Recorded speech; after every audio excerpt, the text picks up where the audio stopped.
Wednesday. Oh, this week, yesterday, I already thought it was Tuesday. But man, rain, go away. I am hiding in the back corner of my little study at home. Golf stuff. For any other golf fanatics out there, my husband has caught the bug for the game and has taught me how to swing the irons. And yeah, definitely understand why it is addictive. Definitely understand why people play it. Very much understand now why business was made on the golf course, just due to the nature of the game. And it makes sense as well why there's that, not air of prestige, but air of jealousy when people can play better than others, because it means they've had the lifestyle or have a lifestyle that allows them to be on the range often enough to practice. Very interesting sport. Very frustrating, but very satisfying as well at the same time when you hit it nicely.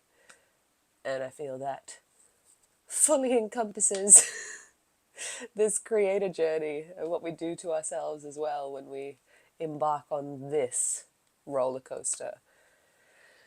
Because we just don't know, hey? Like, we just don't know what's going to happen.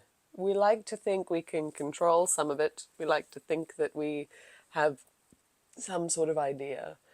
But I think I still remember when I got to the point where I ruled out making any plans for any of my clients past 3 months, just due to the nature of where they were in their businesses. I'm sure I've said this before, and again, nuance. If you have an established brick and mortar and you have a service providing business that has provided the same service and is providing the same service for years on end, totally different story. But I think this is where the thinking of the plan and the planning in years almost cuts your nose off to spite your face when you're actually building in the creator economy, because so much of it is more about feeling around navigation in terms of what is actually pulling you and your curiosity and your interests and your that intrinsic pull as you're building, and also who comes out of the woodwork when you start building. In order, is it taking you in this direction? Is it taking you in this direction? And again, that's a very tough one because you don't want your audience to fully dictate where you're going. But at the same time, this is a game with an audience and with a community and with people that you're bringing along for the journey. So being able to provide for them is also part of the game. I don't know. It all feels like a game. It is a game. It's all a game. We've entered the game. I think that was it was Kieran Drew. Recently wrote a few things around this and has been pondering this in his writing as well. I think he's just about to hit 6 years of his writing anniversary and about to release a book. If you don't follow him, he's an absolutely incredible man, dentist turned writer, helped a lot of people online with their writing. Absolutely just very sweet, and one of the few people that has also slow and steady built the thing. Oh, ringing in my ears, man. Getting that recently. Oh, you guys get that? Random ringing in your ears? I feel like my spidey senses are coming online at the moment. I don't know what's going on with these planets, man. I know something's going on with the planets. They all seem to be lining up. And we had a full moon. Full moon? Today. I've never been one to lean on the planets a lot, but and again, I don't like to use them as a reason for not doing things, but the more I do this work and the more that I dive into the phases and the cycles and the flows and the energy ups and downs, the more I realize how much more we also have to play with. This is why I make sure that my one-on-one clients, the charts are included, because as much as yes, I don't need to give you a strategy based on your chart. And as much as, yes, you can build a business around anything you want to do, I've just found that by having that chart as my blueprint, we cut the shit a lot quicker. And in terms of a cheat code, this is what people are looking for, but this is what people don't want. Because when you cut to the roots, and when you cut all the shoulds, cut all the crap, cut all the shit, cut all the excuses, cut all the what ifs, cut all the limiting beliefs, cut all the, oh, I can't do it, cut all the, like, you are left very raw, very exposed, very operating in the now and moving forward. And this work isn't for the faint-hearted. Like, I'm definitely now sitting more in that space of, no, this isn't for everyone. It can be, but it doesn't have to be. And that was what I think Kieran had said the other day. I'm probably going to butcher the quote, but it was something along the lines of, you know, people don't even know what games they are playing. They don't even know, they haven't even taken the time to sit and think about how they want to build and architect their life. I don't know. They don't even know what game they're playing, and then they're already miserable. And then they're miserable because they don't have a way out. And then they don't have a way out because they don't actually know what they want on the other side. And then they don't know what they want on the other side because they don't give themselves any time to think about it. And then when you don't think about it, and then the years turn on, then it gets a lot harder. And then you feel stucker. And then it feels... And then you start to get the feeling of you're behind. And then you get... And it's just these silly little loops of things, and so much of it just comes down to the clarity of your decisions and your questions and what it is that you're asking yourself, and really checking in here. And I mean, I've told you guys before on some of these episodes, like, it took me a good 2 years after I'd frazzled my nervous system building our own agency in Hong Kong with that business partner that just, we weren't on the same wavelength. But it took me a good 2 years to calm my nervous system down after doing all of that to myself, and to stop feeling like every incoming WhatsApp message was like an attack. Like, I remember getting mild little panics every time my phone would go ding. And a lot of people are still living in that, and then wondering why they can't figure out the other side. And it's that, you know, you're not going to solve frazzled thinking in a frazzled state. That's why you go to a coach. That's why you go find someone who is that however many steps ahead of you, because they've trod this path and they can at least guide you through the little pitfalls. And again, how long this takes is entirely up to you. There are definitely things that require time, just like you can't speed up the process of a seed growing if you're trying to plant something outside by staring at it even more or forcing it. It's not going to help grow. There are certain things that take a certain amount of lifeline. It's lifeline? That take a certain amount of lifeline? Take up a certain amount of time? That's probably more what I wanted to say. We got jasmine tea this morning. But say, like, for fitness, you know, telling these clients as well, weight loss, you trust the process. You put yourself in a calorie deficit, you have yourself, and then it goes down, and you have to keep showing up, and you have to keep doing the work, and it doesn't happen on day one, and it, you know, takes some time. And then once you get to that weight, you can't just suddenly eat and put it all back on. Like, you have to maintain that for a while, and then, you know, stop going up and down and fluxing. I have one of my lovely clients, she's like, yeah, I just want to get to a certain weight and then maintain a certain weight. And I was like, well, then the relationship with your food and the relationship with your exercise is more important than you beating yourself up about trying to get those numbers down and then getting shitty with yourself if you've got an event on the calendar because you're worried that the numbers are going to go up on the scales. It's like, how is that a fun way to live? I still remember the first time I even, like, got my body to a point that I was enjoying it. I had to genuinely say to myself, I remember standing in front of my mirror and going, no more. Don't look at the weight. Don't look at the scale. Don't look at anything else. For the next 6 months, you're just going to have fun. You're going to go train. You're going to go do what you want. You're going to try different classes. This was also at a time where I was not really enjoying the gym. And I think I was probably listening to James Smith PT a little bit more around that time, and his just very logical reasoning around fitness and training and life, and building that muscle and building the practice. And he used to say, he's like, I don't care what you do. If you come and join us for the gym program, great. If you love spinning, go spin. If you love dancing, go dance. I don't care. Just move and do something. And I feel like the flip side of that with the creation side is just create. It doesn't matter what it is.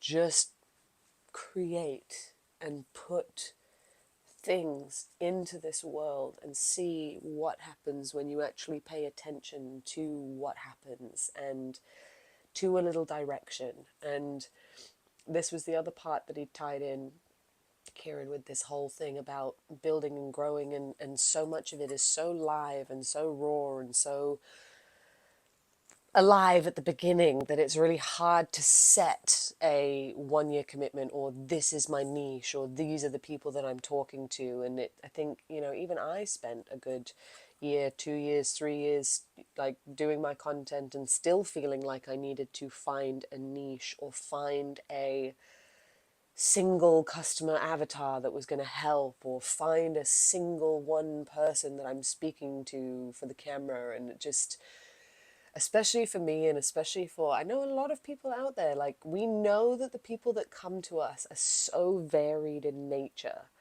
that the sheer fact of trying to narrow that down already is an impossible task.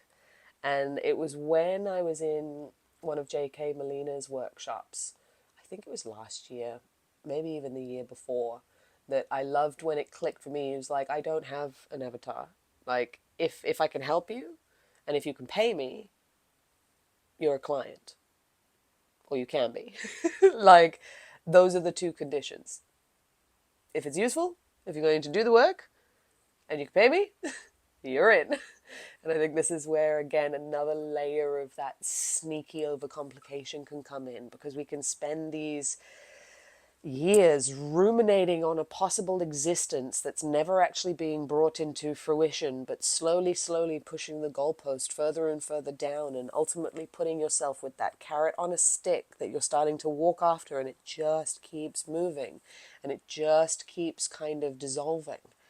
I remember trying to do that the first time when we were doing, in 2 years ago, when we were doing these courses, right? Creating these AI courses. We were running the 10-day challenges to create 30 days worth of content using AI to build your personal brand. We took you through everything from absolutely nada to coming up and forming an idea, to looking at your past to figure out your skill sets, to, pulling it all together with your like ikigai kind of version of what you can start to pursue, to sorting out your offer, to then sorting out the content that drives to your offer, like that whole little flywheel. We could teach that in 10 days and then get people to go, but it's the ongoing side of it. And it's that weird thing that we do when we start to forecast this business or this journey or this thing that we're on. And I don't know whether it's due to the nature of this passive income thing, where we're trying to put it in enough of a box that we can see our way of scaling out of it. And I think usually when you're at the start, the last thing you always want to hear is do the things that don't scale in order to get to the point that you can scale. So I think, again, another sneaky trap is trying to over-optimize everything or over-systemize everything at the beginning. I'm not sure. I'm not sure the point that I'm trying to make here. I have just noticed the time. I'm going to have to go off in a second, but I don't want to leave it open like that. I guess it's what I've been wanting to do with all of this, right? And why I'm guessing this is going to be very intriguing watching these episodes unfold, because it's how do you document the bit that nobody can see, and how do you teach the thing that nobody can actually teach you. You have to come to your own conclusions. You have to come to your own motivation. You have to come to your own reasoning why you're doing the thing, in order to keep you doing the thing, in order to find the games that keep you motivated to hit the goals, especially when along the journey you hit the plateaus, you hit the obstacles, you get sick. Life does life things. How do we keep going? How do we keep building? How do we keep moving forward? How do we keep finding the oomph? How do we keep imagining? How do we keep living into what we're pulling towards us? And it's always the unsexy reps. It's always the time in. It's the work. And I think due to the nature of social media, and especially the short form content on Instagram, Twitter, it really has become this, how do you make it look so enticing that people come join you? But then when people come join you, they don't realize, because nobody fucking talks about how, well, people do talk about how difficult it is. That's why people don't do it. But then you're trying to entice people to come and do it without almost showing them how difficult it is, because as long as they can get through that first step, there's always going to be another difficulty level. Like, you're always going to have to be playing with how much you can increase your difficulty level and your emotional capacity and your capacity for pain tolerance and uncomfort and unknownness, and being able to step into that and live from that more calm place and move forward and make decisions and just get up and go again and get up and go again.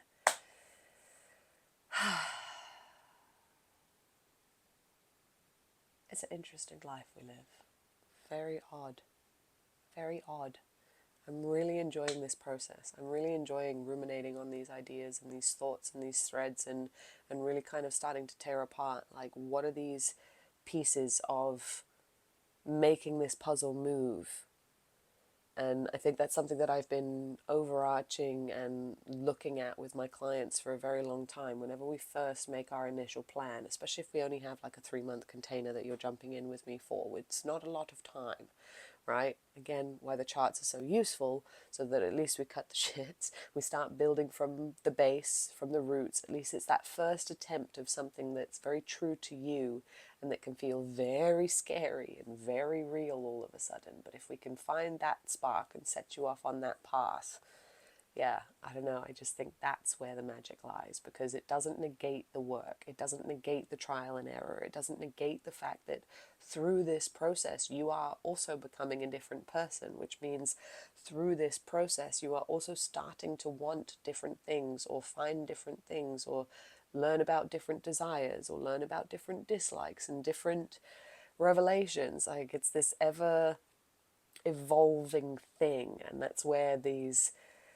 boxes, I've just always struggled with all these boxes and these labels, and I think that does more harm than good at the beginning. It's like, this is why even I don't like to call myself a coach. I like to call myself a wing woman, because I'm not just a coach. If you need something to do with your art, I can do it. If you need something handled with this, I can do it. If you need help with this, I probably know a guy. And so I'm just the guy you come to when you need help with this stuff. And so it's like, it's not needing to always have it so neatly wrapped up in a bow.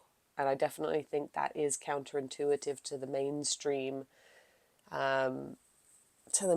advice, But again, that's kind of a double-edged sword, because as much as you can have a very open and broad thing that you're offering to start pulling things to you and seeing what you react to, each part needs to be a specific call out to a specific person. Even if you're rotating through those things to see who you prefer show up, or then it's so broad you see who shows up. Because I found it very interesting that summer running the AI challenges. We did 4 in a row, so 4 months in a row, 10 days, take a break, 10 days. And the amount of 40, 50, even 60-year-olds that came out of the woodwork blew my mind. Like, that formed my target. Highly capable people that just don't have the skill set to promote themselves. I've been promoting myself my whole life. Come, I'll tell you. I'll tell you what's amazing about you. Let's go package that up and send you out there. You already do the work. You've already been a badass boss lady or boss man throughout your career. You've usually done something when you've hit that point in your life. And so there's tangible elements of your existence and of your experience and of your clients that we can turn into other things for other people. And it's that little then flywheel of, is that what you want? You know, that lady I spoke with the other day caught up one of my old clients. I helped her with her AI offer and content. That was another offer I'd put out towards the end of that chapter, which I still feel like I'm going to bring back at some point, but it's sort of been replaced with just the one-off strategy sessions at the moment. Because again, I want people to be able to do it themselves and then build out the AI. Anyway, another story. But even she said, you know, she's gone down this one road, or she was talking with some sort of coach or working with something, and it's like he was trying to pigeonhole her into being the, you know, the person for sports, the person that does this role for sports, and trying to make her pick it. And it's like, yeah, because obviously that makes it easier in his mind when he's trying to promote you. But in the long run, do you want to be that person in sports, doing just sports? And she was like, no. I was like, okay. So we don't have to close off all the things. That doesn't negate the fact that you can take that clientele, but then also allow options for others. I don't know. It's very strange. This pigeonholing thing is very strange. This picking one thing I find very odd, but I mean, it makes sense. Makes sense. I just struggle with it. So yeah, I'd be very interested to hear if you guys have been struggling with it too. And it's not even necessarily a struggle. I think when you move it, when you zoom out a little bit and bring the focus back to the work, the frameworks, the things that you're providing, the tools that you're providing, the digital assets that you're providing, the breadcrumbs that you're providing, it all starts to form this thing. And it comes back to the work. Because again, same as when I was running the agency, and same thing that I got to the point with my business partner, we realized that the pattern was there, the formula is there, the 3 pillars are there. You talk about your business, you talk about your philosophy, you talk about your clients. Frequently asked, like, it is the same thing. It doesn't matter what you plug in on top. The foundations are the same. The nuance is different, the detail is different, but at the end of the day, it's the same. And I think there's this weird thing as well when we're doing our own thing, that we're trying to be even more unique or even more this. And we try to then overcomplicate the underlying mechanism of everything that actually doesn't change. It's like I've said before, offer, who you help, how they can pay you. If that's not there, and if it's not clear, and then you're posting, but there's no link, and then there's no payment button, well, then there's no money coming through to the back of the bank account. If there's no offer, but again, some people do it without an offer. They just put a link in the first thing, and then it's to like an affiliate ebook or something. There are so many ways. There are so many ways. So many ways. You've just got to pick yours. Then you've got to find enough people that you can be around that are going to stay in it for long enough to actually see it all come into fruition. Because it just takes longer than you think. It just does. It just does. And the time is going to pass anyway. All right, I gotta go. That's 23 minutes. Shoot, I can't be late. I'll see you guys tomorrow.